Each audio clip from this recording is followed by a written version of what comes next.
tidak terpisahkan bagi siswa sekolah dan jajanan digunakan sebagai alternatif untuk memenuhi kebutuhan gizi bagi para siswa. Waktu istirahat di sekolah menjadi waktu yang dinanti-nanti bagi siswa sekolah untuk membeli makanan dan minuman serta jajanan yang disukai.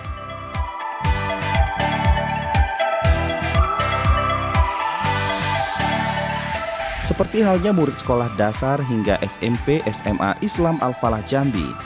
Di kantin sekolah ini, selain tersedia berbagai jenis makanan siap disajikan, seperti aneka kue tradisional, aneka macam gorengan, dan minuman segar. Selain jajanan siap saji, namun juga ada jajanan yang dimasak di kantin seperti martabak, bakso tusuk, mie rebus, dan lain sebagainya.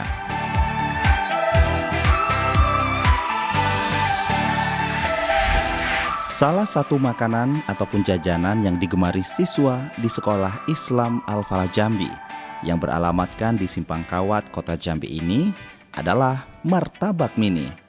Makanan martabak ini mempunyai rasa manis dan juga lezat.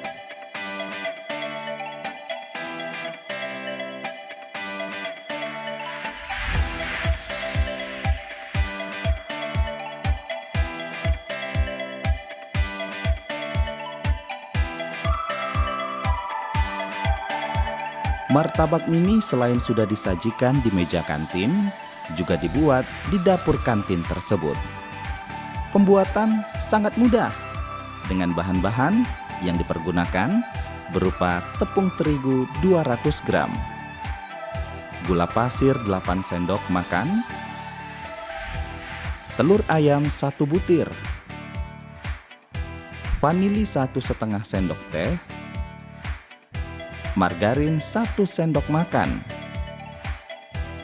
vernipan 1/4 sendok teh, baking powder 1 sendok teh, dan air 400 ml. Sementara bahan yang ditabur berupa mesis seres 100 gram dan keju 100 gram.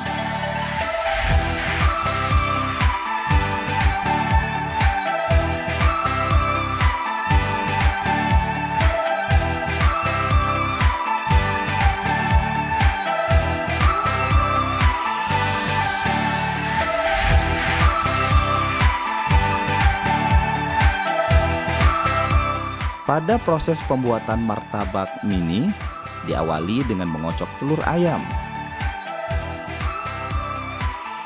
Kemudian memasukkan tepung terigu dan gula pasir.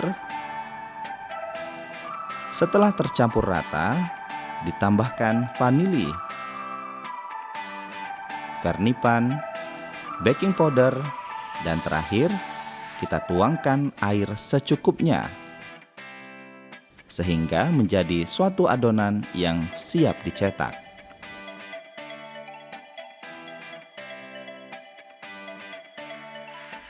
Untuk membuat martabak bisa mengembang dengan bagus, adonan tersebut dibiarkan sekitar 30 menit. Lalu kita siapkan cetakan. Sebelum adonan dicetak, agar martabak tidak lengket, pada dasar cetakan diolesi margarin. Kemudian, satu persatu adonan kita tuangkan pada cetakan. Cetakan yang digunakan untuk martabak dipanasi di atas api.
Assalamualaikum warahmatullahi wabarakatuh. Selamat sore pemirsa setia TVRI Jambi dimanapun Anda berada. Apa kabarnya hari ini? Senang sekali rasanya saya Solihin Tanjung kembali menyapa Anda di Dialog Untukmu Jambi. Sebuah program yang kami dedikasikan khusus untuk kemaslahatan masyarakat di Provinsi Jambi. Tentunya satu tema menarik yang akan kita bahas selama kurang lebih 60 menit ke depan pada sore hari ini, yakni pencegahan kebakaran hutan dan lahan.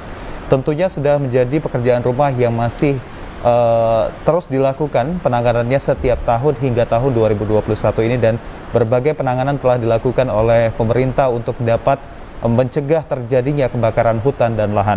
Untuk itu kita akan membahasnya bersama dengan dua orang narasumber yang telah hadir di studio TVRI Jambi. Kita perkenalkan terlebih dahulu telah hadir. Yang pertama Bapak Irjen Pol Rahmat Wibowo SIK selaku Kapolda Jambi. Selamat sore Pak Kapolda. Selamat sore Pak Solihin. Apa kabarnya hari ini? Alhamdulillah baik. Selamat sore pemirsa TVRI di seluruh Provinsi Jambi. Tetap semangat, tetap sehat Pak Tetap semangat, Kapolda. tetap sehat, alhamdulillah. Baik, kemudian pemirsa narasumber kita yang kedua ada Bapak Brigjen TNI Muhammad Zulkifli SIP MM selaku Danrem 042 Garuda Putih Jambi. Selamat sore Pak Danrem. Selamat sore, Assalamualaikum warahmatullahi wabarakatuh. Waalaikumsalam warahmatullahi wabarakatuh. Apa kabar hari ini Pak Danrem? Alhamdulillah baik. Saya ucapkan selamat sore juga kepada seluruh pemirsa TVRI Jambi yang sudah mengikuti acara ini. Tetap semangat, tetap sehat juga Pak. Alhamdulillah. Baik, kami sangat mengapresiasi Bapak Kapolda dan Pak Danrem telah hadir di studio TVRI Jambi meluangkan waktu untuk berbincang dan membagikan informasi kepada kita terkait dengan pencegahan karhutla pada sore hari ini. Tentunya untuk mengawali dialog kita pada sore hari ini, mungkin kita ke Pak Kapolda izin terlebih dahulu. Sejauh ini Pak Kapolda, bagaimana pemantauan yang terjadi dan juga yang telah dipantau ke lapangan dengan jajaran terkait dengan karhutla yang terjadi di tahun 2021 ini Pak Kapolda, silakan. Baik, terima kasih Mas Solihin Tanjung.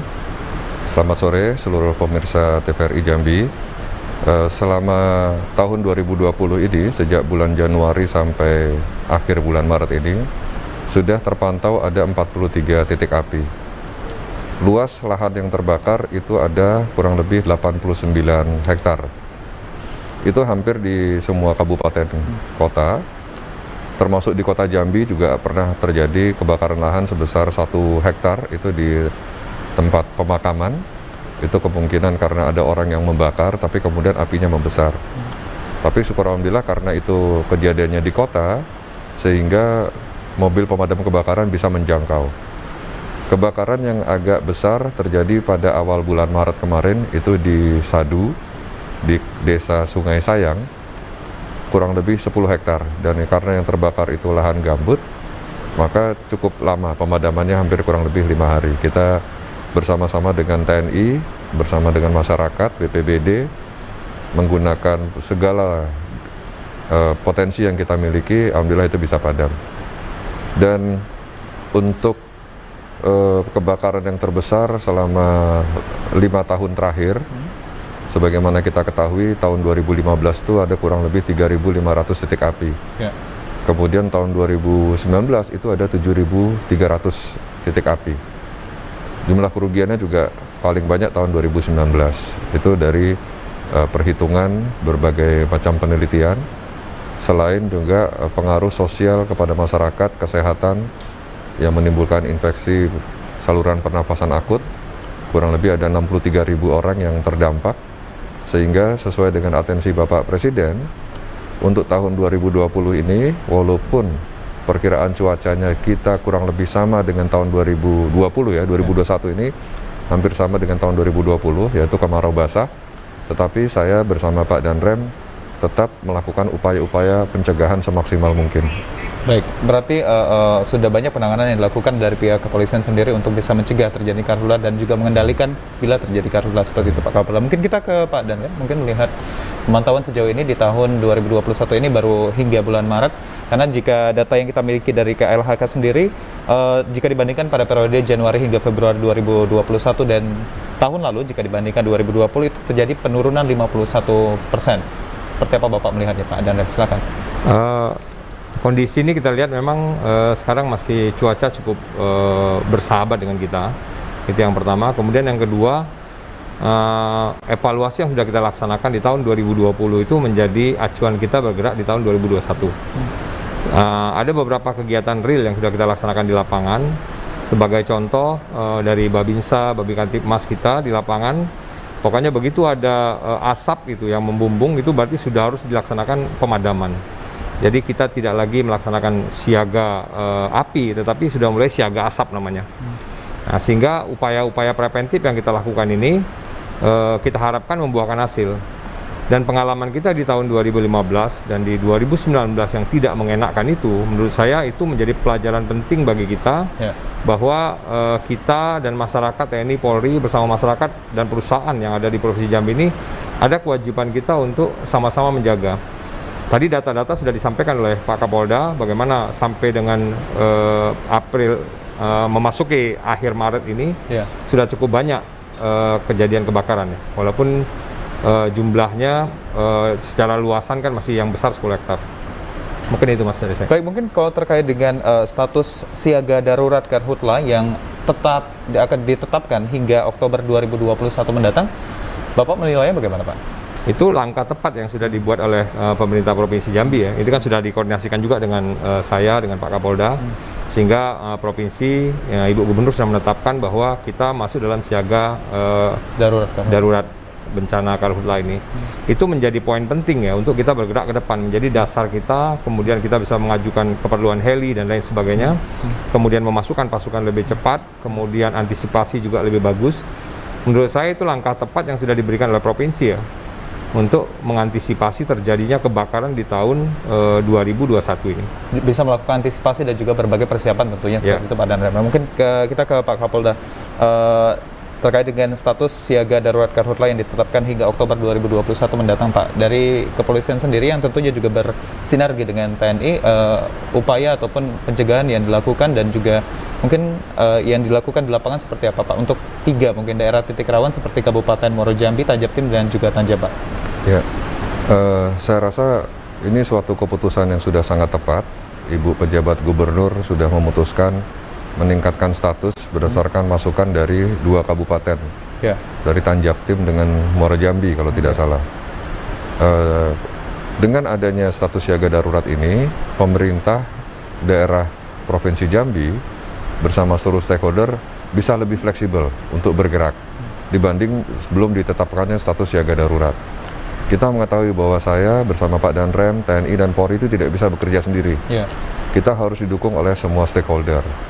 Bapak Presiden sudah menekankan untuk melakukan pendekatan pentahelix, mulai dari antar instansi pemerintah, mulai dari TNI, Polri, BPBD, Bapak Sekretaris Daerah, Badan Regulasi Gambut dan Mangrove, Bapak Dinas Kehutanan, itu semua harus bersinergi. Kemudian yang kedua, kita juga harus melibatkan sektor-sektor swasta.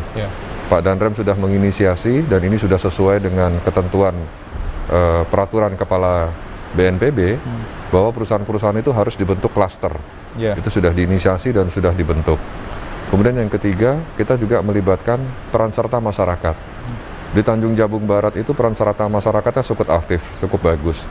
Mereka sangat kompak, mereka sangat solid. Dan ini saya harapkan juga wilayah-wilayah kabupaten, kota dan lain bisa meniru best practice yang ada di Tanjung Jabung Barat. Kemudian yang keempat, kita juga diminta untuk selalu berkonsultasi dengan para cerdik pandai, akademisi. Nah, di dalam penanganan restorasi gambut, sebagaimana salah satu amanat Bapak Presiden, kita juga selalu berkonsultasi. Setidaknya ada 2 universitas yang kita ajak dialog. Yang pertama dari Universitas Jambi, di situ ada Dr. Asmadi dengan Dr. Bambang. Kemudian dari Institut Pertanian Bogor, di situ ada Dr. Suarso. Mereka tidak berhenti untuk memberi kita advice bagaimana kita melakukan mitigasi dan kita memperbaiki ekosistem gambut. Kemudian yang kelima, tentunya ada peran serta media. Nah, di sini TVRI sebagai salah satu media juga turut berperan aktif untuk menginformasikan kepada masyarakat bahwa sekarang zamannya sudah tidak seperti dulu lagi. Kita hindari pembukaan lahan dengan cara membakar. Kita harus pindah ke PLTB, pembukaan lahan tanpa bakar. Baik, mungkin dari Pak Kapolda seperti itu, dari Pak Danrem terkait untuk menyukseskan pengendalian terkait dengan status siaga darurat Karhutla yang ditetapkan hingga 2 Oktober 2021, apakah sudah ada personel yang disiagakan di lapangan untuk daerah-daerah yang rawan Karhutla, Pak? Yang pertama saya ucapkan terima kasih juga kepada Pak Kapolda sudah menginisiasi pembasahan daerah Umpe Ulu. Itu salah satu upaya realnya kita yang sudah kita laksanakan. Di sana sudah dibuat sekat-sekat kanal dari tim gabungan, tapi inisiasi ini dibuat oleh Pak Kapolda. Kemudian kita juga sudah memasukkan pasukan di Kumpe Ulu bersama-sama dengan Pak Kapolda. Kemudian daerah Sadu juga seperti tadi yang disampaikan Pak Kapolda, kita sudah sama-sama memasukkan pasukan. Ke depan mungkin kita akan segera menginisiasi untuk pembuatan sekat kanal dan rewetting lah ya, pembasahan di daerah Londrang. Kita tahu di Jambi ini ada beberapa lokasi yang menjadi langganan kebakaran dan dalam jumlah yang besar ya. Seperti daerah Kumpe Ulu itu kan, itu sekitar 50-an ribu hektar. Kemudian di daerah Sadu, kemudian Tahura, kemudian Londrang itu yang menjadi prioritas penanganan kita dalam pelaksanaan penanganan kebakaran. Jadi daerah-daerah ini menjadi atensi kita. Kemudian tadi juga kita sudah rapatkan di sini. Sebelum saya kembali sudah kita rapatkan bagaimana penanganan di Londrang. Besok juga mungkin ada rapat masalah beberapa perusahaan yang ada di sekitar Londrang itu kita libatkan bagaimana jalan terbaik untuk pembahasan di daerah Londrang. Itu beberapa upaya yang sudah dilaksanakan. Baik, mungkin kalau untuk penunjang sarana dan prasarana, mungkin untuk mungkin pemantauan dari udara seperti helikopter seperti itu, mungkin sejauh ini sudah persiapannya bagaimana Pak? Yang jelas untuk asap digital yang sudah dibuat oleh Polda itu kan salah satu mata kita ya untuk melaksanakan pemantauan. Nanti bisa dijelaskan oleh Pak Kapolda bagaimana konsep asap digital itu. Kemudian yang kedua kita juga bersama-sama dengan Polda kita gunakan sambang ya Pak Kapolda ya, itu namanya sambang yang sudah diinisiasi Pak Kapolda. Jadi kita aktif menemui masyarakat untuk tidak membakar lahan.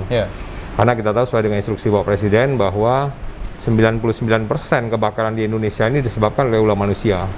Nah, kemudian nanti faktor pendukung kan mungkin ada alam dan lain sebagainya. Tetapi tetap aja ulah manusia yang lebih kuat di sana itu. Sengaja membakar lahan dengan cara. Ya, sengaja membakar atau terbakar kan bisa juga ya. Tapi yang jelas ada tangan-tangan manusia yang ikut berkecimpung dalam kebakaran itu. Baik, mungkin langsung Pak Kapolda izin mungkin langsung bisa menjelaskan terkait yang disampaikan Pak Danrem tadi terkait asap digital.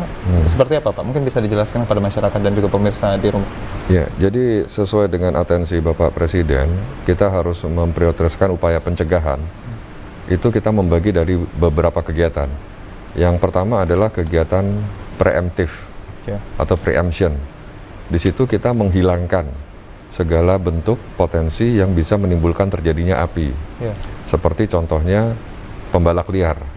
Di daerah Kumpe, di lahan gambut itu masih ada tegakan-tegakan yang masih bisa dipotong. Nah, pelaku-pelaku penebang pohon itu masuk ke daerah itu, mereka membawa beras, membawa makanan mentah, kemudian mereka memasak di situ.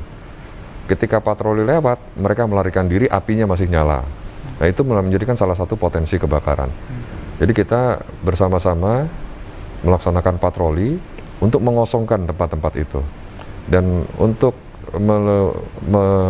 mendukung juga kebijakan mencari solusi yang permanen, salah satunya adalah kita halangi pelaku-pelaku illegal logging ini untuk bisa masuk ke dalam. Kami berdua sudah melapor kepada Ibu Pejabat Gubernur, supaya masyarakat di daerah Kumpe, di Desa Betung sama di Desa Puding itu bisa difasilitasi, diberi modal untuk melakukan budidaya perikanan dengan membentuk keramba-keramba. Dan syukur alhamdulillah minggu lalu Ibu Gubernur bersama Kepala Dinas Perikanan sudah berkunjung ke sana dan sekarang lagi dikaji apa yang paling cocok ikan di situ. Sementara kalau kita patroli, kita lihat di sana masyarakat menangkap ikan toman, snakehead itu. Nah, kalau itu dibikin keramba, kita sudah tahu jalurnya pelaku illegal logging, insya Allah keramba-keramba itu akan menghalangi mereka. Setidak-tidaknya mereka bisa masuk badan, tapi untuk keluarkan kayu mereka susah. Selain itu, sebagaimana disampaikan Pak Danrem tadi, TNI juga sudah menempatkan personil di daerah Kumpe, dengan demikian akan meningkatkan pengawasan di daerah tersebut. Kemudian yang kedua adalah kegiatan prevention atau pencegahan. Selain upaya-upaya preemption, pengosongan lokasi-lokasi yang mudah terbakar itu, kita juga melakukan upaya-upaya pencegahan melalui patroli dan sambang. Bersama-sama Babinsa dengan Babin Kamtipmas, di Koramil, di Polsek, berjenjang mulai dari tingkat Polsek sampai ke tingkat Polda, itu melakukan patroli bersama. Dan di daerah Kumpe kita pernah menghalangi masuknya sekelompok warga yang bawa bahan bensin ke dalam. Ya. Dan itu ketika kita tanya, itu untuk apa? Ya untuk mereka menyalakan mesin di dalam, genset. Kita bilang bahwa ini kawasan hutan. Ya. Di kawasan hutan ini tidak boleh ada kegiatan-kegiatan yang lain. Ya. Semua kegiatan harus ada rencana kerjanya. Kemudian yang ketiga adalah upaya-upaya penggangguan ya. Kita melakukan jalur-jalur masuk itu kita pasang pelang, kita pasang banner-banner, tetapi hanya sekedar banner saja tentunya masyarakat dengan mudah tetap bisa melanggar. Nah itu kita tempatkan personil supaya mereka tidak bisa masuk. Nah yang kita rubah cara berpikirnya juga cara berubah pikir masyarakat, yaitu dengan cara beberapa orang di daerah Tanjung Jabung Barat itu selalu menjadi langganan, dia memiliki hobi ya, kebiasaan membuka lahan sampai di atas 100 hektar dengan cara membakar. Pak Kapolres dengan Pak Dandim mengunjungi orang tersebut, bahkan tinggal bersama dengan mereka di gubuk, kemudian mengajari bagaimana caranya membuka lahan tanpa membakar. Kemudian sisa-sisa pohon, daun-daunan itu ditumpuk, kemudian di treatment sehingga bisa dimanfaatkan menjadi pupuk. Itu salah satu upaya community development yang dilakukan oleh TNI dan Polri di wilayah Tanjung Jabung Barat. Baik, izin mungkin saya potong terlebih dahulu. Bapak mungkin sudah banyak sekali pengendalian yang dilakukan dan juga edukasi yang diberikan kepada masyarakat untuk tidak membuka lahan dengan cara dibakar. Mungkin seperti itu Pak Kapolda dan juga Pak Dandam. Ya, mungkin kita tahan sejenak dialog kita di Untuk Mujambi sore hari ini. Kita akan kembali usai jeda pariwara berikut. Tetaplah bersama kami pemirsa.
Kementerian Pendidikan dan Kebudayaan terus mendukung pembelajaran jarak jauh dan memajukan budaya Indonesia di masa pandemi Corona.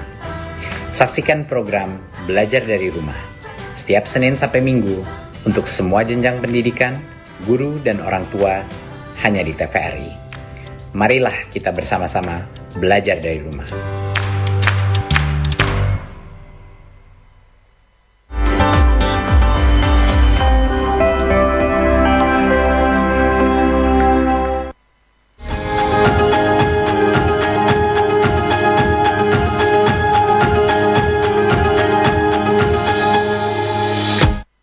Baik pemirsa, terima kasih Anda masih bersama kami dan tentunya kami juga mengajak peran serta dari pemirsa mungkin yang ada di rumah untuk bergabung bersama kami di line interaktif di 0741666385 untuk membahas tema kita yang sangat menarik yakni pencegahan karhutla pada sore hari ini di Dialog Untuk Mujambi. Dan tadi mungkin sempat terpotong Pak Kapolda terkait dengan program ASAP Digital, mungkin bisa kembali dijelaskan dan juga beberapa poin-poin penting di dalamnya Pak.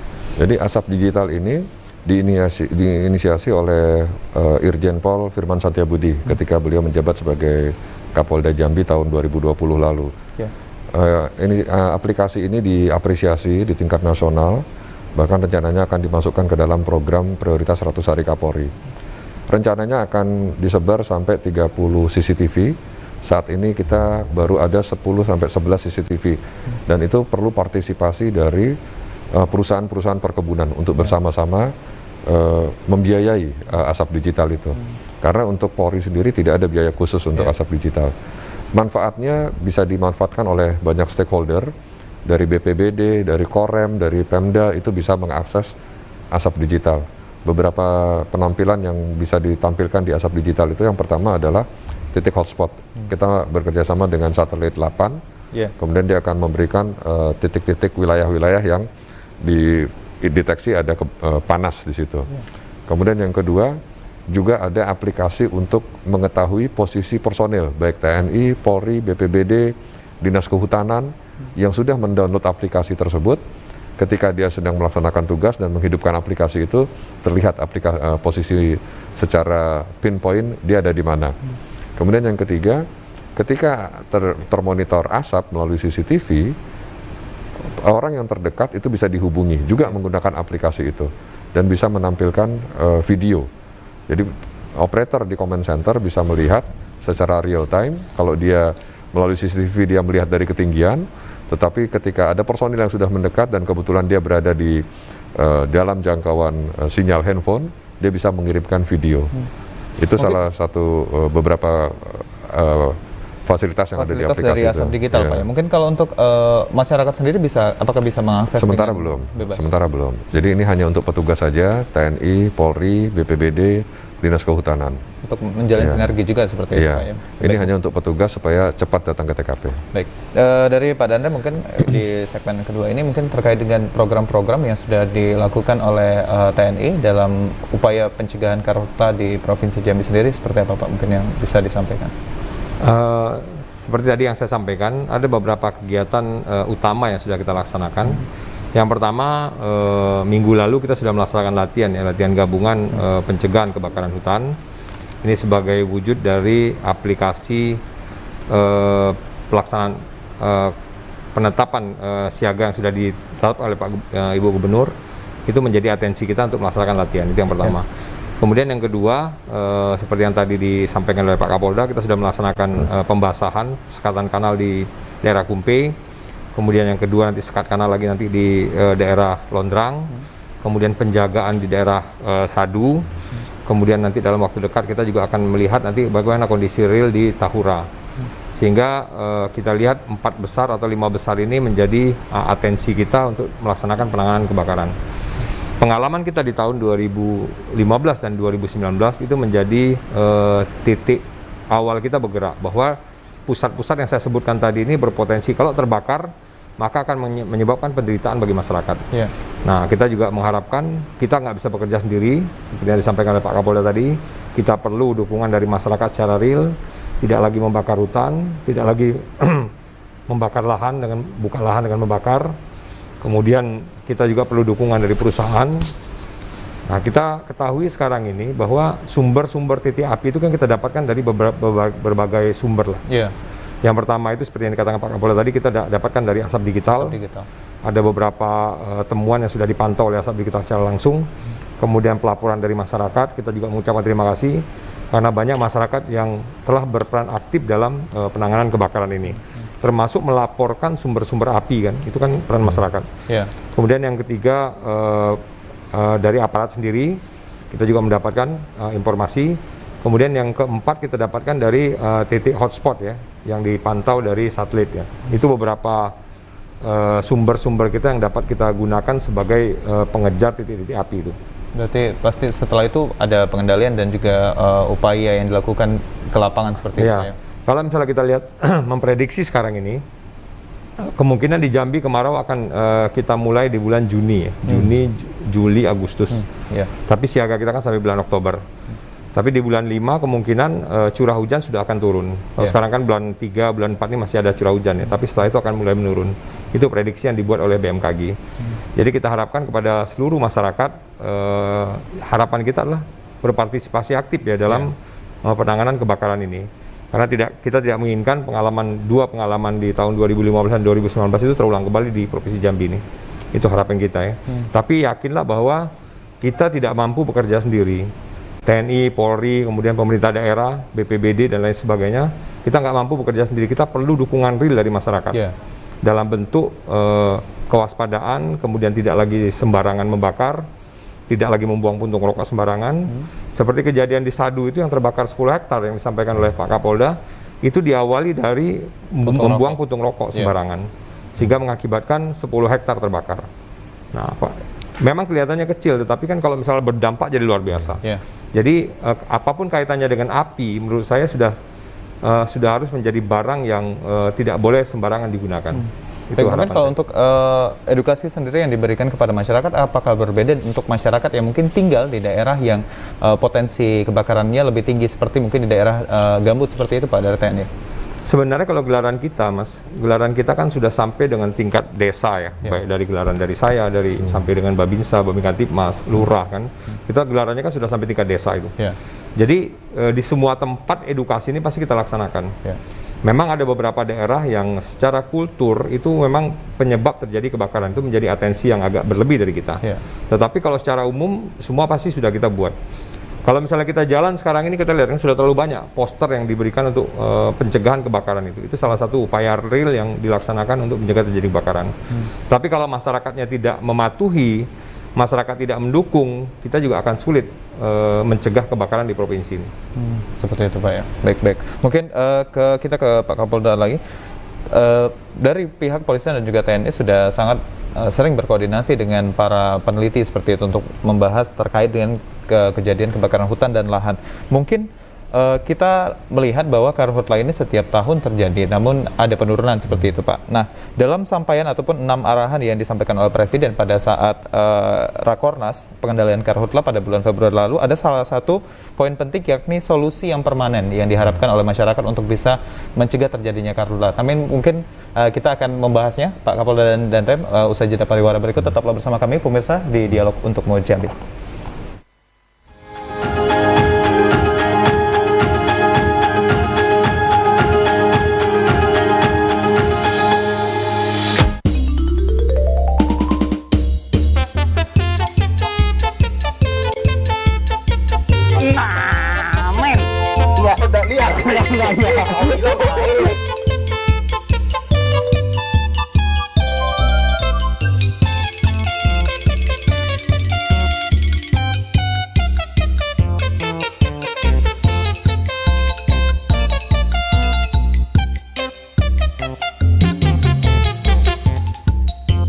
Baik, kita cari tahu men, tahan dulu men. Nah itu ada lagi rame men, ayo men.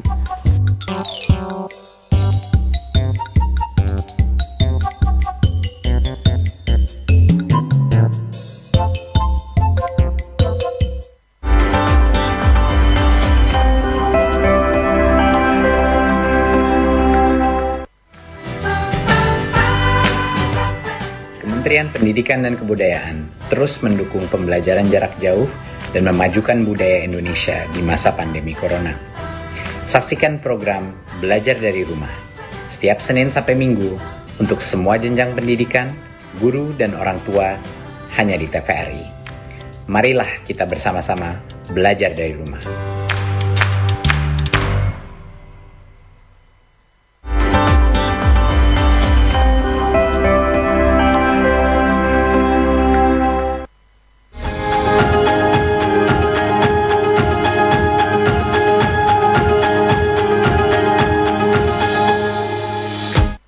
Baik pemirsa, terima kasih Anda masih bersama kami di Dialog untuk Jambi, dan tentunya pada data yang kita miliki pada bulan Februari lalu pada Rakornas yang dilakukan di Jakarta terkait dengan pengendalian karhutla, ada 6 arahan penting yang disampaikan oleh Presiden Joko Widodo terkait dengan penanganan karhutla yang terjadi di Indonesia. Salah satunya adalah solusi permanen. Nah, tadi disampaikan oleh Pak Kapolda sendiri bahwasanya saat ini pihak-pihak di Provinsi Jambi sudah melakukan kerjasama dan juga saling memberikan edukasi oleh para peneliti terkait dengan solusi apa sih Pak yang permanen yang mungkin bisa dilakukan untuk penanganan karhutla di Provinsi Jambi. Silakan mungkin Pak Kapolda. Ya, jadi dengan pengetahuan saya yang tidak terlalu banyak terkait dengan gambut, bahwa lahan gambut ini berada di bawah hutan rawa. Yeah. Hutan rawa itu menjadi suatu ekosistem di mana berbagai macam vegetasi dan makhluk hidup hewan tinggal di situ. Hutan lahan gambut itu berada di bawahnya hutan rawa. Yeah. Hutan rawa ini mengalirkan air yang tidak habis ke lahan gambut, sehingga lahan gambut itu selalu basah. Nah, kebetulan ada sebuah hutan rawa yang menjadi HPH, kemudian sudah hampir habis kayunya, dan izin pengelolaannya itu juga masih panjang. Yeah. Nah, tentunya ini perlu dievaluasi, apakah izin itu masih perlu dipertahankan atau dikembalikan kepada pemerintah supaya pemerintah lebih fleksibel untuk mengatur. Karena ketika itu masih milik swasta, tentunya anggaran-anggaran dari negara tidak bisa masuk ke situ. Itu mungkin salah satu solusi permanennya. Kemudian yang kedua, mungkin karena itu keputusannya panjang, perlu pertimbangan, perlu masukan dari multi stakeholder, perlu langkah-langkah cepat untuk mencegah terjadinya karhutla. Salah satu penyebab keringnya lahan gambut itu adalah karena dibuatnya kanal. Pada saat itu, semasa HPH masih beroperasi, kanal itu menjadi jalur pergeseran kayu dari dalam hutan ke pinggir jalan besar untuk diangkut menggunakan truk-truk dibawa ke sawmill. Ya. Tetapi sekarang lahan gambut itu ibaratnya sebuah spons menurut para ahli, ketika dia dibelah dan spons itu ada airnya, tentunya airnya akan keluar. Ya. Jadi salah satu upayanya ya harus ditutup kanalnya. Karena kalau kanal ini tidak ditutup, air dari gambut itu akan keluar melalui kanal dan akan terus mengalir ke, kalau di Kumpe itu ada namanya Sungai Kumpe, kemudian nanti Sungai Kumpe itu akan mengalir ke Sungai Batanghari. Ya. Nah, kalau kita tidak tutup, lahan gambutnya kering. Ketika dia kering, kemudian masih ada pembalak liar di situ, kemudian masih ada masyarakat desa yang mencari ikan, dia memasak, kemudian dia lalai, apinya itu membakar lahan, membakar gambut. Kalau penelitiannya Dr. Suwarso dari Institut Pertanian Bogor itu, satu puntung rokok ditaruh di lahan gambut yang kering, dikasih waktu 7 menit, dia akan menjadi api. Ya.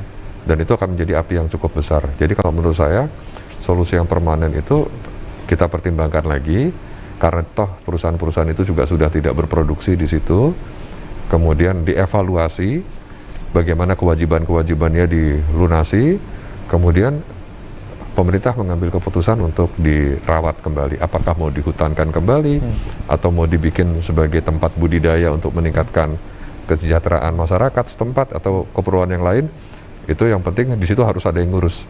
Nah, ini menarik sekali Pak. Mungkin jika kita melihat setiap tahunnya itu saat terjadi kebakaran hutan dan lahan, pelakunya adalah masyarakat. Mungkin seperti itu bisa kita simpulkan. Tapi saat lahan sudah terbakar dengan luasan yang cukup luas, itu setelah kejadian kebakaran hutan dan lahan tersebut dimiliki oleh pihak perusahaan.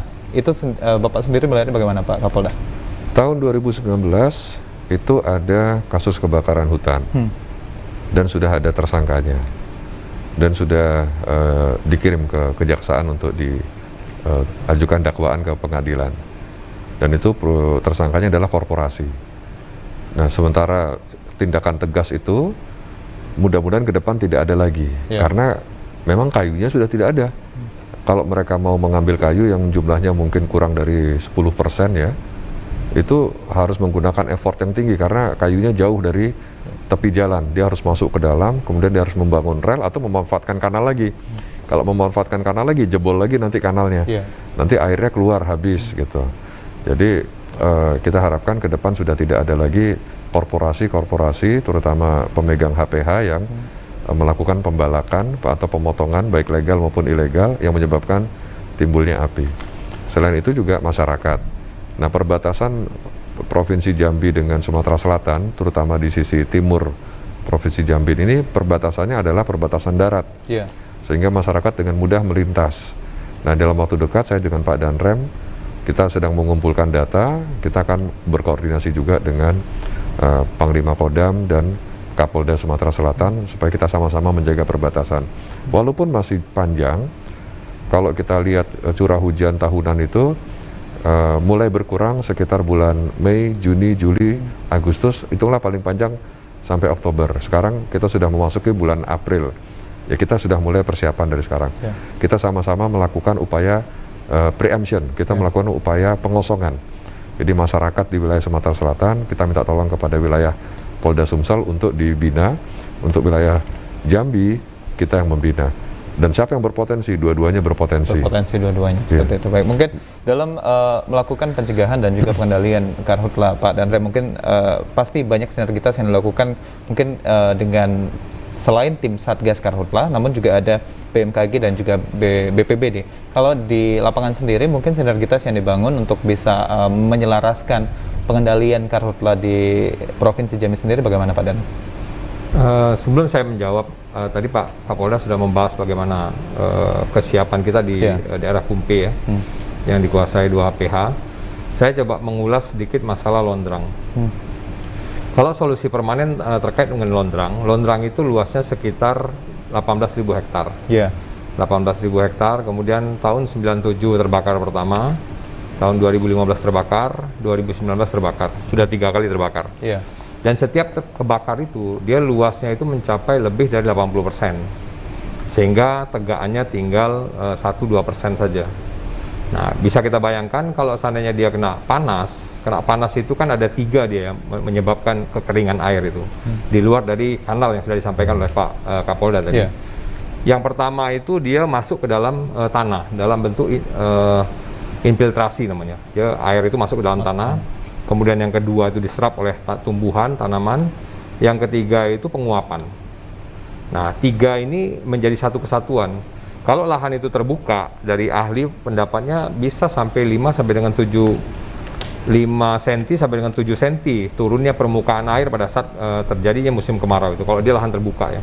Tapi kalau dia lahan itu lahan yang 50% tertutup, itu kemungkinan sekitar 3 sampai 3, 4, 5 cm lah turun permukaan air. Nah, kalau misalnya kita bayangkan ada kemarau sekitar 20 hari, kalau misalnya turunnya 5 cm per hari, berarti kan ada potensi sekitar 1 meter turun permukaan air itu. Nah, turunnya 1 meter ini potensi terjadi kebakaran. Kalau gambut kan dia membakar atas dan membakar bawah. Nah, jadi tahun 2019 dia terbakar, 2020, 2021, 2022 ini mereka dari persiapan untuk menyiapkan dirinya lagi untuk terbakar. Kalau saya mengatakan seperti itu. Karena pada saat gambut terbakar itu hanya 5 lah yang bisa hidup. Analisa saya yang saya perhatikan ada 5. Yang pertama itu pakis, mahang misalnya, penduduk, alang-alang.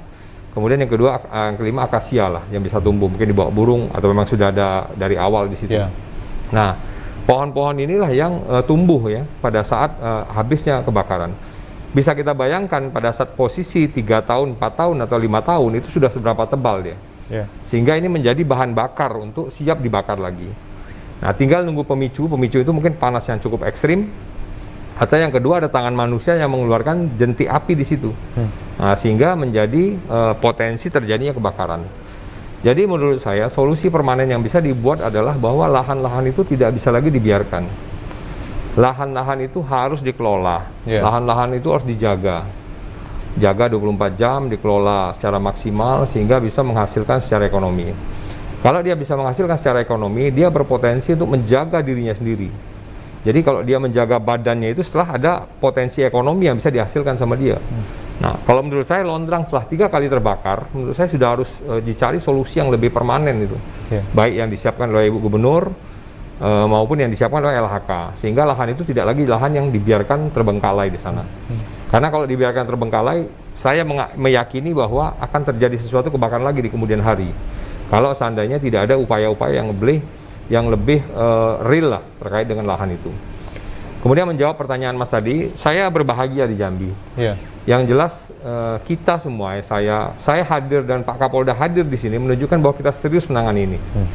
Kita juga serius agar masyarakat juga mendukung kita kan. Kemudian dukungan dari BPBD, dari kehutanan, dari pemerintah provinsi, pemerintah daerah itu luar biasa kepada kita. Hanya mungkin kadang-kadang regulasi yang membatasi mereka untuk tidak bisa berkreasi secara langsung.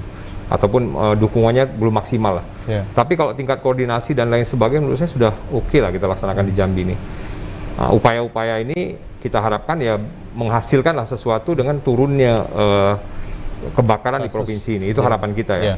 Tapi terlepas dari itu semua, dukungan real dari masyarakat itu menjadi kunci keberhasilan kita bekerja. Karena kalau misalnya masyarakat yang masih mencarikan ke dalam, kemudian masih membuang puntung rokok, menyalakan api dan lain sebagainya, ini menjadi potensi-potensi terjadinya kebakaran. Nah, saya kira beberapa hal itu yang saya sampaikan. Terima kasih. Baik, mungkin salah satu faktor pendukung karhutla menurun kasusnya di Provinsi Jambi adalah realisasi program seperti pembuatan sekat kanal, kemudian embung air untuk pembasahan di daerah-daerah gambut seperti itu Pak. Mungkin kalau dari pihak kepolisian sendiri, realisasinya hingga saat ini sudah berapa persen dari target yang telah ditetapkan untuk seluruh wilayah rawan karhutla? Saya bersering duduk bersama Pak Danrem, Ketua BPBD ya. Ada 6 tempat ya yang perlu kita awasi. Ya, Tadi sudah disampaikan daerah Kumpe. Kumpe. Kalau ke arah timur itu ada daerah X pertambangan minyak PT Repsol. Kemudian ke arah utaranya itu ada Sadu yang ketiga. Kemudian ke arah baratnya itu ada Tahura dan Londrang. Kemudian di utaranya lagi itu ada Bukit 30 yang berbatasan dengan Riau. Dan itu berpotensi ada munculnya api dari Riau. Kalau di daerah Bukit 30 itu situasi medannya cukup sulit dijangkau. Jalur jalan tidak ada. Ya. Jadi kalau sendiri api, satu-satunya memadamkan hanya 2, waterbombing atau teknologi modifikasi cuaca, TMC. Jadi kalau dihitung persentase, ya kita masih banyak yang belum kita, masih banyak yang perlu kita kerjakan. Ya. Londrang, hari ini Pak Danrem sudah rapat di sana, 1-2 hari setelah menerima masukan dari para ahli water management, akan segera dilakukan sekat kanal. Demikian juga Tahura di sebelahnya. Nah, satu lagi di Bukit 30 itu harus kita rencanakan juga. Jadi kita masih punya waktu, dalam waktu bulan April ini kita merawat Tahura. Bagaimana kita melakukan upaya-upaya preemption, bagaimana kita melakukan upaya-upaya prevention di situ. Kalau di wilayah Kumpe sendiri, insya Allah sudah hampir selesai, tetapi tetap harus dijaga. Nanti gabungan dari TNI Polri, tinggal 1 sekat lagi kita pasang di situ, yang menurut ahli water management perlu dipasang untuk meninggikan tinggi muka air ke arah timur. Kalau itu sudah naik, diharapkan sebelah kanan kirinya itu bisa basah. Nanti kita kasih codetan-codetan supaya ketika dia naik airnya dia mengalir ke kanan kirinya. Tetapi sama seperti disampaikan Pak Danrem tadi, perkiraan musim panas itu turun 4 cm sampai 5 cm permukaan air itu. Jadi betul-betul nanti ketika musim panas mungkin kita tutup total sekat kanal itu kita tutup hampir 100% walaupun ada bocor-bocor sedikit. Sedangkan air di Sungai Kumpe itu merupakan air pasang surut. Jadi kalau air Batanghari naik, itu air Sungai Kumpe juga naik gitu. Memang ada dampaknya. Dampaknya air di Sungai Kumpe akan turun. Tetapi lebih baik daripada di dalam terbakar gitu. Baik, Pak Kapolda, ini selaku dari pihak kepolisian sendiri, salah satu arahan dari Presiden Joko Widodo terkait dengan pengendalian karhutla adalah penegakan hukum, seperti itu. Di poin terakhirnya adalah penegakan hukum. Nah, mungkin berdasarkan undang-undang atau berdasarkan pasal-pasal yang mengatur tentang hukuman apa yang diberikan untuk pembakar lahan, apakah disesuaikan dengan luas lahan yang terbakar seperti itu? Pak Kapolda mungkin silakan. Jadi di dalam undang-undangnya itu tidak disebutkan membakar lahan 1 hektar sanksinya sekian, 100 hektar sanksinya sekian, semua sama. Paling tinggi itu sanksinya 15 tahun dan 10 miliar denda. Dan itu masyarakat harus tahu bahwa itu sanksinya besar karena memang dampaknya besar. Bahkan di Indonesia, bahkan di Singapura, itu pemerintahnya sudah mengeluarkan yang namanya Haze Pollution Act. Jadi undang-undang polusi asap, di mana mengizinkan penegak hukum Singapura untuk melakukan penyidikan dimanapun asap itu berasal. Berarti kita sudah tidak punya kedaulatan lagi nanti kalau seandainya Singapura masuk ke sini. Jadi kita harus betul-betul menegakkan hukum secara tegas dan humanis, dan kita melakukan sosialisasi kepada masyarakat. Juga kita melakukan upaya-upaya restoratif ya, seperti di Tanjung Jabung Barat itu saya sangat apresiasi Pak Dandim sama Pak Kapolres ya, melakukan pendekatan kepada masyarakat yang memiliki kebiasaan membakar hutan. Sekarang dia sudah memodifikasi sepeda motornya sebagai alat untuk pompa bila mana ada kebakaran. Jadi yang tadinya tukang bakar, sekarang kita bina supaya dia menjadi tukang padam api. Pemadam api. Ya, mudah-mudahan berhasil. Karena usianya sudah sepuh, udah 70 tahun lebih. Kemudian dia sudah melakukan ini setiap tahun ketika musim panas, selama bertahun-tahun. Dia harus berubah mindsetnya menjadi yang membuka lahan tanpa bakar. Tentunya tetap kita harus dampingi dia. Jangan nanti ketika petugas dari Babinsa, dari Babin Kamtipmas nggak ada, dia bakar lagi. Tapi untung kita juga selalu mengatakan bersyukur partisipasi perusahaan-perusahaan mereka sudah memiliki kesadaran terhadap api yang cukup tinggi. Mereka juga sudah menyiapkan selain menara api juga menggunakan drone. Ya. Jadi ada 2 kejadian kebakaran di daerah Batanghari, itu dilaporkan oleh perusahaan ketika dia melakukan patroli drone. Patroli drone itu bisa terbang kurang lebih 300 meter, kemudian jangkauannya kurang lebih 1 km. Jadi radius diameter 2 km itu bisa dia pantau menggunakan drone-nya itu. Itu dia laporkan. Dan karakteristik tanahnya berbeda, tetapi bukan berarti dibilang tidak rawan. Tahun 2020 itu, tahun 2021 ini, justru api itu banyak di daerah Tebo. Daerah Tebo, tapi memang tidak lama. Tapi cepat padam dia di situ. Berarti bisa kita simpulkan bahwa sinergitas dengan masyarakat ataupun dari kesadaran masyarakat itu sendiri yang saat ini sudah mulai cukup tinggi seperti itu, Pak? Sudah, masyarakat sudah sadar, dan kita tidak boleh berhenti untuk kampanye seperti ini. Kami dengan Pak Danrem datang karena kami menyadari kampanye-kampanye seperti ini perlu dilakukan terus. Kampanye anti asap, kampanye membuka lahan tanpa bakar. Itu kita kampanye pemadaman api kecil, jangan kita tunggu api itu menjadi besar seperti itu. Baik, mungkin Pak Danrem jika kita kaitkan dengan program kita untuk terjun langsung ke masyarakat untuk bisa memberikan edukasi, apakah itu mempengaruhi perubahan mindset masyarakat bahwa kita kaitkan lagi dengan penurunan kasus karhutla yang terjadi di Provinsi Jambi? Apakah masyarakat sudah sadar sejauh ini dari pantauan Pak Danrem sendiri? Kalau kegiatan ini, kalau menurut saya harus terus dilaksanakan. Iya. Jadi kita juga sebagai aparat tidak boleh lagi bosan ya, tidak boleh bosan untuk mengingatkan masyarakat secara terus-menerus. Harapan kita adalah kalau misalnya diingatkan terus, nanti berubah mindset ya. Mindset mereka berubah dalam buka lahan seperti apa, kemudian peduli. Seharusnya masyarakat Jambi sudah sangat peduli ya dengan asap, karena dengan api ini ya, dengan karhutla, karena pengalaman 2015, pengalaman 2019 yang tidak mengenakan, di mana kita tertutup asap selama lebih kurang 2 minggu, itu menjadi pelajaran penting. Seperti yang dikatakan Pak Kapolda tadi, itu kan kasus ISPA kita di kota Jambi aja 63.000. Apakah itu tidak jadi pelajaran? Cukup tinggi ya. Kemudian mungkin ada juga pengaruh dengan stunting, ada juga pengaruh dengan tracknya produksi tanaman kan, dan lain sebagainya. Jadi dampak-dampak negatif yang ditimbulkan itu harus menjadikan pelajaran kita bahwa ini harus terus dilaksanakan edukasi kepada masyarakat. Mau tidak mau, apapun nanti resikonya, apapun ceritanya, tetap kita laksanakan edukasi. Karena sesuai instruksi Presiden itu, 99% kan di kebakaran di Indonesia ini disebabkan oleh ulah manusia. Jadi edukasi yang tanpa putus lah kalau menurut saya terus dilaksanakan. Kemudian yang kedua, saya juga mengucapkan terima kasih kepada perusahaan ya. Kita sudah membuat clustering, kemudian di lapangan kita lihat ya, mereka juga saling bahu-membahu dalam mencegah terjadinya kebakaran bersama-sama dengan masyarakat. Kemudian dukungan real juga dari masyarakat sudah ditunjukkan, di lapangan juga sama-sama berjibaku memadamkan api kan. Itu yang harapan kita ya.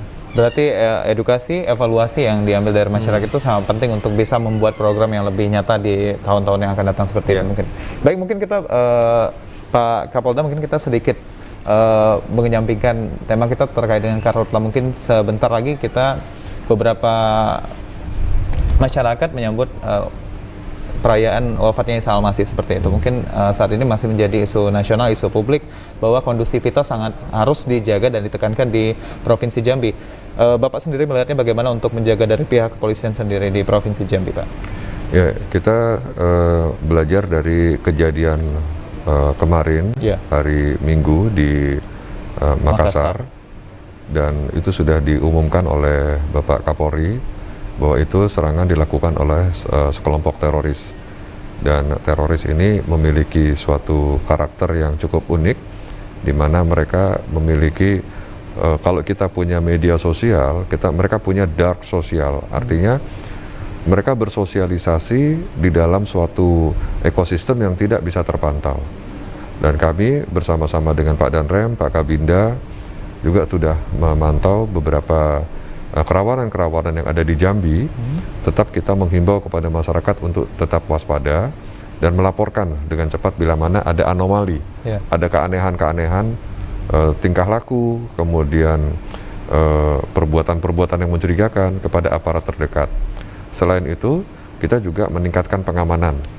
Hari ini beberapa Kapolres sudah bertemu dengan para pimpinan gereja, baik itu romo, pastor, pendeta, gembala untuk berkoordinasi. Dan kami sudah menerima laporan juga bahwa beberapa gereja ini tetap melaksanakan ibadah sesuai dengan protokol kesehatan. Dan saya mengucapkan terima kasih dan apresiasi yang setinggi-tingginya atas keputusan itu. Bahkan di beberapa gereja mereka menerapkan undangan berupa kartu. Bila mana tidak menggunakan kartu, tidak bisa mengikuti ibadah, silakan mengikuti ibadah secara online. Kita juga melakukan apel besok pagi, apel gabungan bersama TNI, kemudian Satpol PP, juga organisasi kemasyarakatan, termasuk Banser, kita undang untuk bersama-sama kita mengamankan Hari Besar Agama Nasrani ini. Cukup panjang karena mereka mulai melaksanakan kegiatan agama itu mulai hari Kamis. Hari Kamis itu sudah ada upacara keagamaan, kemudian hari Jumat itu Jumat Agung, hari Sabtu itu juga memiliki kegiatan juga, dan hari Minggu itu puncaknya Paskah. Ada yang melaksanakan perayaan Paskah Minggu malam, ada yang melaksanakan Paskahnya Sabtu malam, ada yang Minggu pagi. Dan kami menghimbau kepada masyarakat, khususnya umat Nasrani, selain kami mengucapkan selamat melaksanakan ibadah, kita juga sama-sama menjaga lingkungan kita, taati protokol kesehatan, juga tidak membawa barang-barang yang tidak perlu ke dalam gereja. Cukup membawa Alkitab atau buku lagu masuk ke dalam gereja. Nanti di depan gereja kita juga akan tempatkan personil-personil dari TNI, dari Polri, dari Satpol PP untuk membantu panitia gereja melayani umatnya. Untuk rencananya sendiri, kekuatan yang akan dikerahkan untuk kita kurang lebih ada 1.500 orang akan kita libatkan di situ. Titik-titik yang akan difokuskan berarti untuk di tempat ibadah, ya, di rumah-rumah ibadah, di gereja-gereja.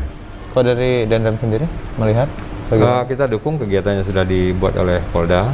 Intinya nanti kita sama-sama mengamankan saudara-saudara kita yang melaksanakan ibadah di gereja. Yang tadi sudah dijelaskan, dimulai dari hari Kamis ya. Kamis, Jumat, Sabtu, mungkin Minggu kan. Nanti kita sama-sama di lapangan untuk mengamankan. Yang jelas kewajiban kita lah untuk mengamankan mereka melaksanakan kegiatan-kegiatan keagamaan. Menjaga kondusivitas seperti itu Pak Dandam dan juga Pak Kapolres. Masyarakat juga nggak usah takut untuk melaksanakan kegiatan. Insya Allah TNI dan Polri siap untuk mengamankan. Tetap tenang dan waspada. Tetap tenang, tidak usah panik, tidak usah posting-posting hal-hal yang negatif, yang memprovokasi, menyebarkan rasa takut, tidak usah. Insya Allah semuanya aman. Baik, kita harapkan juga seperti itu Pak Kapolda dan juga Pak Dandam. Kita tahan sejenak, kita akan kembali sejenak pariwara berikut. Pemirsa tetaplah bersama kami di Dialog Untukmu Jambi.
TVRI Jambi dapat disaksikan melalui saluran digital kanal 44 dan melalui satelit Telkom 4 dengan frekuensi 3766, polarisasi horizontal dengan simbol red 21818, serta melalui aplikasi TVRI Klik yang dapat diunduh di Play Store dan App Store.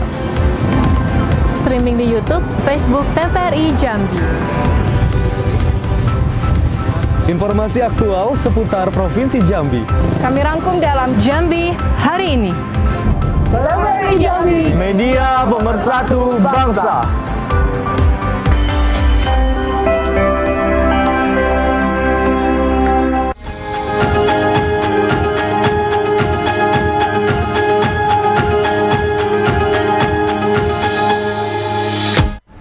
Baik pemirsa, terima kasih Anda masih bersama kami di Dialog untuk Jambi, dan tak terasa kita telah tiba di penghujung acara dan kita akan mendengarkan closing statement ataupun pernyataan penutup dari dua narasumber kita yang telah hadir di studio TVRI Jambi. Mungkin yang pertama dari Pak Danrem, silakan Pak. Terima kasih Mas. Pada kesempatan ini ada beberapa himbauan. Yang pertama, himbauan kepada masyarakat untuk tidak lagi membakar lahan karena sudah dampak yang ditimbulkan kepada kita sudah cukup signifikan. Pengalaman tahun 2015, pengalaman tahun 2019 menjadi pelajaran penting kita bahwa penanganan karhutla ini bukan hal yang biasa. Ini menjadi hal yang luar biasa ya, atau extraordinary. Kemudian yang kedua, saya juga mengharapkan kita sama-sama mencari solusi yang lebih permanen ya. Di mana lahan-lahan yang tadi disebutkan oleh Pak Kapolda, oleh saya tadi ada beberapa lahan yang menjadi atensi, ada beberapa lahan tidur, itu segera dicari solusi yang lebih permanen sehingga itu bisa dikerjakan, bisa dikelola dan menghasilkan secara ekonomi. Sehingga lahan-lahan itu bisa menjaga badannya sendiri, bukan lahan-lahan yang dibiarkan seperti saat ini. Kalau saya melihat dari tahun 2015 sampai dengan tahun 2021 ini, Jambi belum menelurkan satu pun ya kebijakan-kebijakan strategis yang bisa mencegah terjadinya kebakaran, dan itu perlu kita carilah. Baik. Beberapa upaya sudah kita laksanakan untuk mencari yang terbaik terkait dengan lahan-lahan yang tidak terkelola itu. Mungkin dari saya itu. Baik, terima kasih Pak Danrem. Mungkin dari Pak Kapolda silakan. Ya, tadi kita sudah membahas wilayah Jambi bagian barat. Iya. Mungkin pada kesempatan closing ini saya juga mengingatkan kepada para pemirsa TVRI bahwa Jambi bagian timur itu bagian timur sudah kita bahas, Jambi bagian barat itu juga memiliki potensi yang cukup rawan. Jadi data yang saya terima tahun 2020 di Sarolangun itu 563 hektar terbakar. Kemudian di wilayah Batanghari 152 hektar. Jadi kita juga nggak boleh fokus di wilayah timur saja yang banyak lahan gambutnya, yang lahan-lahan mineral ini juga punya potensi terbakar. Jadi saya menghimbau para pengusaha, masyarakat ya, dari tingkat RT sampai tingkat kabupaten, tolong sama-sama kita mengawasi dan kita memadamkan api sedini mungkin. Itu saja. Langkah antisipasi yang harus dilakukan seperti itu dan sinergitas dengan masyarakat. Baik, terima kasih kami ucapkan. Pertama mungkin kepada Pak Irjen Pol Rahmat Wibowo SIK selaku Kapolda Jambi, dan juga Pak Danrem Brigjen TNI Muhammad Zulkifli SI PMM telah hadir di studio TVRI Jambi dan telah berbagi informasi mengenai penanganan karhutla di Provinsi Jambi bersama kita di studio TVRI Jambi pada hari ini, dan sehat selalu untuk kita semuanya. Baik. Pemirsa, demikianlah dialog kita di Untukmu Jambi, sebuah program yang kami dedikasikan khusus untuk masyarakat di Provinsi Jambi. Akhir kata, saya Solihin Tanjung beserta kerabat kerja yang bertugas pamit undur diri dari hadapan Anda. Selamat sore dan sampai jumpa. Wassalamualaikum warahmatullahi wabarakatuh.